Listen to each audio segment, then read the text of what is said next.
박남석 원장의 슬기로운 성형탐구 시간입니다. 오늘은 남자분 수술 전후 사진을 보여드리겠습니다. 수술 전의 눈의 모습을 보면 많이 보는 눈이죠. 눈이 째지고 가로 길이에 비해서 세로폭이 굉장히 짧고 눈동자의 노출이 실제 눈동자는 이 정도일 건데 너무 적습니다. 그래서 눈이 굉장히 작아 보이고 웃을 때는 눈이 거의 안 보이는 눈들, 우리 주변에서 많이 볼 수 있는 눈들입니다.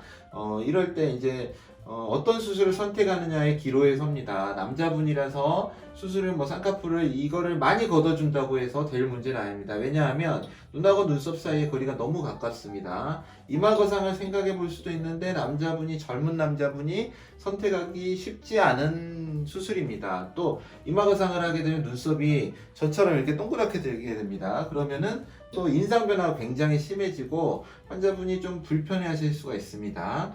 단순하게 눈매 교정만 해버리는 경우, 눈매 교정을 하면 이렇게 지금 찢어진 눈이 이렇게 커지겠죠. 그러면 이 거리는 더 가까워지는 게 맞습니다. 그런데 문제는 가까워지더라도 여기에 조직이 많기 때문에, 지금 여기가 두툼하고 조직이 많죠. 그래서 커지게 되면 이 조직이 누르는 것 때문에 결국 쌍꺼풀이나 위에 커진 게 다시 먹혀버리게 됩니다. 그래서 눈매 교정을 많이 할 수도 없습니다.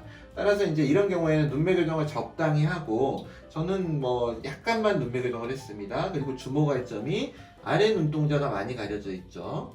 그래서 이 눈동자를 최대한 노출을 시키도록 밑트임을 시행하였습니다. 그래서 수술 후 모습을 보면 수술 후 6일째 모습인데요. 어느 정도 위에도 여유가 생기고 아래도 눈이 여유가 생깁니다. 검은자의 노출이 더 많아집니다. 그래서 눈이 상당히 커진 것을 알 수 있습니다. 이런 식으로 환자분의 경우에 따라서 수술의 방법은 다양하게 선택을 할 수가 있습니다. 물론 이분을 절개로 눈매 교정을 해서 눈을 최대한 크게 하겠다, 틀리지 않은 선택일 수도 있습니다. 그렇지만 그 경우에는 눈이 더 답답해 보이고, 또 답답함에다가 절개 눈매 교정 효과가 거의 없을 것입니다. 위에 눈덩이가 덮어버리기 때문에요. 만약에 절개를 하거나 눈매 교정을 최대화해서 눈을 정말 크고 초롱하게 하고 싶다 그러면 이마 거상을 해야 됩니다. 이런 경우에는요.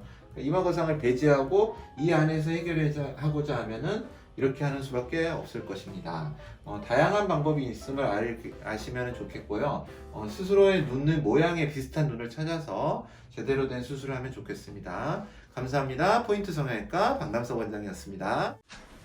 여러분의 좋아요와 구독이 저에게 큰 힘이 됩니다. 좋아요를 꾹 눌러주세요.